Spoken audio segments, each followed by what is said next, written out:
Hi, my name's Ashley Brokaw, and I'm the Digital Media Instructional Technologist at the CIP. Today I want to talk to you a little bit about tech for telling stories.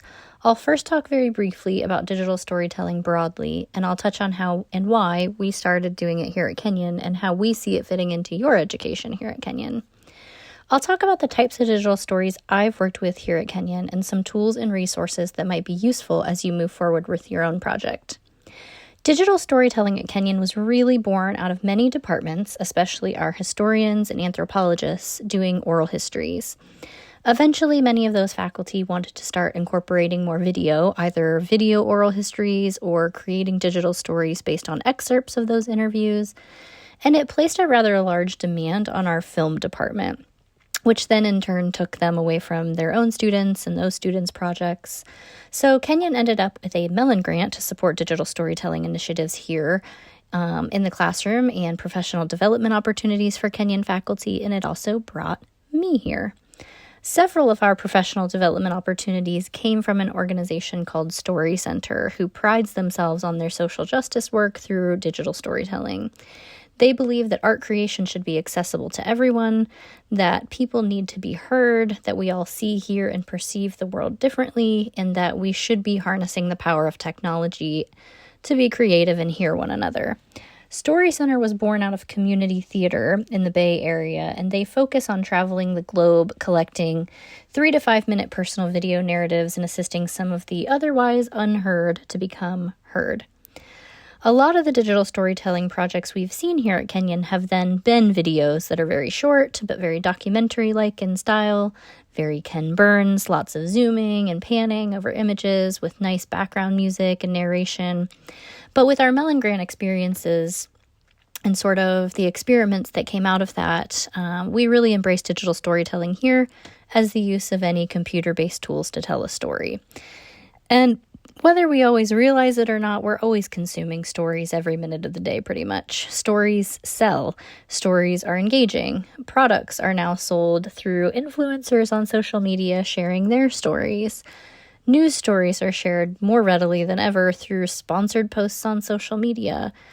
People even steal other people's stories and post them on groups as their own to farm attention. It's very strange times.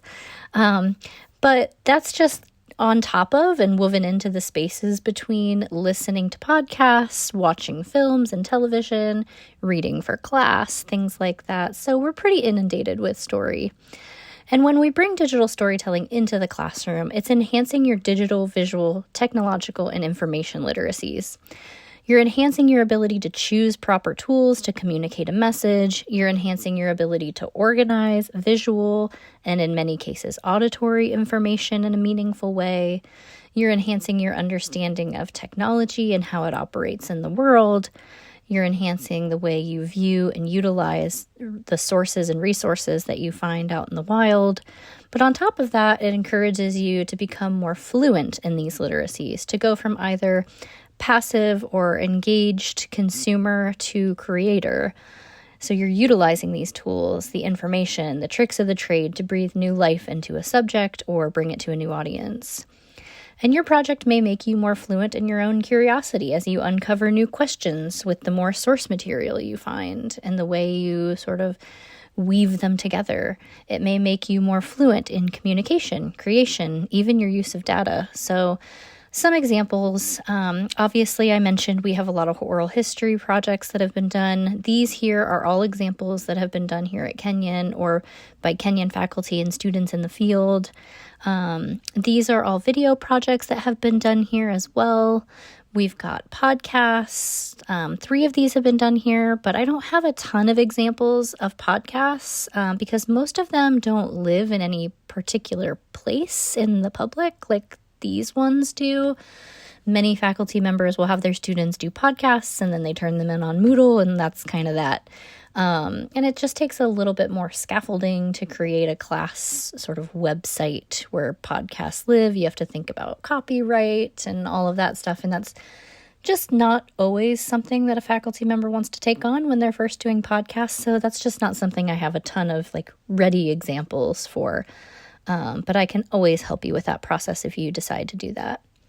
We also do have a list of group websites that have been created. Again, I don't have a ton of great examples to share of individually or small group websites. And these are mostly, the ones I have on this list are mostly full class collaborative projects.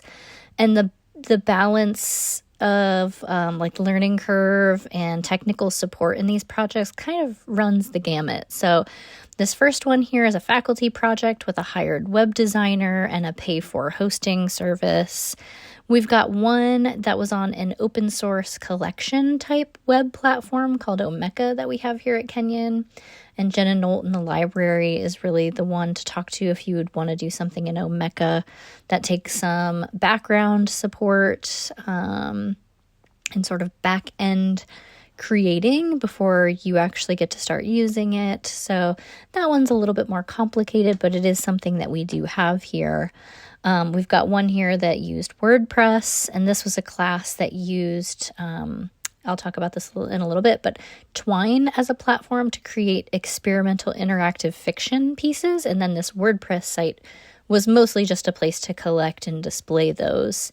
We've got this Socialism at the Movies class website where small groups in the class created micro-documentaries, and then they sort of created this overarching narrative to tie them all together and create a web resource, basically. And that class used Weebly.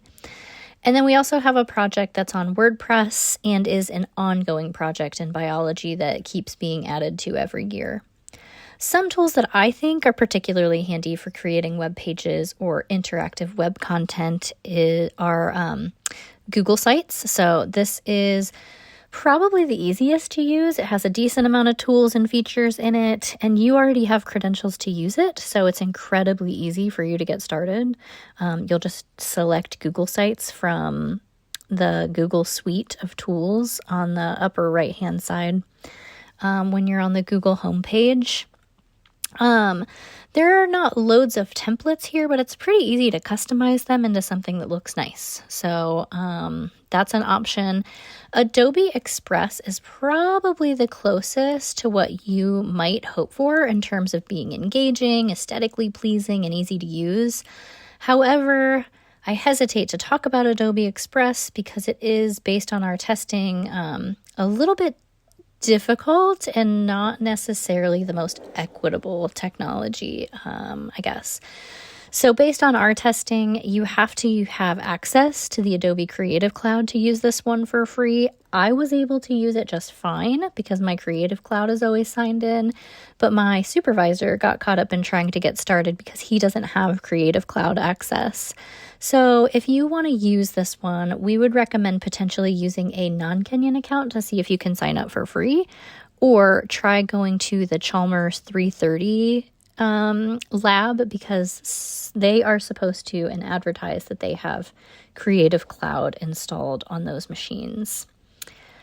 But otherwise, it's very like you pick a template, you fill in your information, change pictures, change colors, move things around a little bit, you hit publish, and it gives you a unique URL. Pretty straightforward, pretty easy to use. For those of you who are familiar with Canva, that's a decent option as well. Canva is a drag and drop graphic design platform that is what I would call freemium, meaning that there are some free elements and there are also some that you have to pay for if you want to use them. Based on my testing, Canva was more of like a one-pager kind of website. So, and you create the content in blocks. There really isn't any sort of like back and forth or upper level navigation on the Canva websites, which I'd say is a little bit of a downfall, but it is simple to use, it looks nice, and it is an option. Wix and Weebly are what I would consider kind of the OG free website builders. You do have to pay for custom domains if you want that, but for a class project, it will host your web page like these other tools that I've mentioned and give you like a Wix or Weebly web link that you can share. It's very easy to use, and I'd say it's probably the happy medium between maybe like Google Sites and Adobe Express. So it might not be quite as aesthetically pleasing as Adobe Express, but it's more robust than Google Sites, if that makes sense. There's a lot more customizing that you can do there. It's definitely more customizable than Google Sites, but I do think Adobe Express might be easier to use because it does have fewer options and the templates already look really nice, if that makes sense. I do know from my experience, at least on Wix and Weebly, they tend to be like ready-made kind of templates for businesses or like things like that. So you might have to customize them in a way and kind of change the feel of them a little bit, I guess, if that makes sense. And I will just mention that at least in terms of Wix, I didn't go back on Weebly for the purpose of this video, but at least in terms of Wix, there's a very heavy push for you to use AI to help you create your website. So I'm not a huge fan of that. I don't like to be pushed into that because in a lot of cases, I think AI will give you a lot of content and then you have to spend your time weeding through that really heavily and making sure that, you know, it's just messy. So I did not enjoy that when I went through that. I think I got prompted to use AI like 3 different times when I was trying to create a Wix website. So I wasn't a huge fan of that. You can obviously turn that off and just build your website from scratch, which I personally think is a lot less distracting. So, but one that I think you should definitely not sleep on and is definitely worth checking out is Microsoft Sway. Microsoft Sway has always labeled themselves as a newsletter or presentation format, but I definitely consider it to be more akin to like an ebook kind of experience. It's very like narratively structured, and it seems like it would lend itself really well to like a literary structure. It's adaptable to mobile screens, just like any of these other websites would be. And it also has this really cool table of contents feature, which I enjoy. But it's also nice at integrating images in a really beautiful way with the text. So I think that's definitely one that is often overlooked, but one that you should definitely stay open to. There are also other platforms you can look into using. I mentioned Twine, which does require some coding to work with. Social media has been used for storytelling in really cool ways. I'm not on X anymore, but if you're on X, you can check out Civil War Reporter or Titanic in Real Time. Those are both really innovative uses of social media to tell a story. The Titanic in Real Time posted updates on X down to the day and timestamp of when things were happening on the Titanic, like important milestone moments, as if it were happening right now in the modern era, which is really kind of cool, a cool way to retell that and recreate the sort of urgency and kind of the nuance of like what it would be like to hear about it now in the modern era. Which I just think is really cool. There's also interactive maps that you can do using ArcGIS if your literary piece is really steeped in place and geography plays a major role. If that is the case, and maps, like you can check out the examples on these slides and see if they are inspiring to you. If that's the case, you're going to want to contact Eric Holdener in the CIP as quickly as you can so that he can walk you through that process and get you an account set up. And kind of show you the ropes about ArcGIS.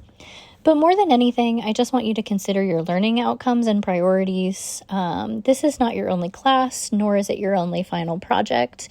You want to make sure that you only take on what you know you have time for, and the learning curve factors into that as well. So if you want to take on a new skill set, it's going to take you longer to learn that, so you need to buffer in that time. If you have experience with a mode already and you want to enhance those skills, that may free up some more time to put into the actual content and meat of this project rather than only on learning a new technology. So please just make sure that you weigh those options carefully, get a lay of the land and see what else has already been done or what other people are doing with this platform that you're trying to use. And of course, always consider copyright, ownership, and digital sustainability. So how long are you going to keep this project alive? Is Weebly and Wix or Adobe Express going to continue to be around in 10 years if you want this project to still live somewhere? So that might impact which tool you end up using to begin with or who you contact to help you. If you have copyright questions or you really want to think about preserving this content for the long haul, make sure that you contact some people in the library. Specifically, Sarah McKee in the library helps with copyright, and if you have to ask for permission to use something, she's really good about navigating that process. Jenna Nolt in the library can help you with digital sustainability discussions. She oversees Digital Kenyon, and she can talk a lot to, the timeline of your project and how you want it, to sort of map out in the future. These projects take a lot of time and creativity on top of all the things a normal paper might require. Searching for and digesting sources, time to get the creative juices flowing, contacting a librarian, looking for examples or inspiration, finding sources to incorporate like audio or visuals, and if you're doing any audio recording, getting the right tools in place and finding a quiet space to do those also requires time. So just remember, it takes a village, and the larger your village is, usually the better project you can create. So feel free to reach out to any of these supports as needed, and as always, feel free to email me with any questions that you might have or any ideas that you want advice or feedback on. Thanks so much. Good luck on your project.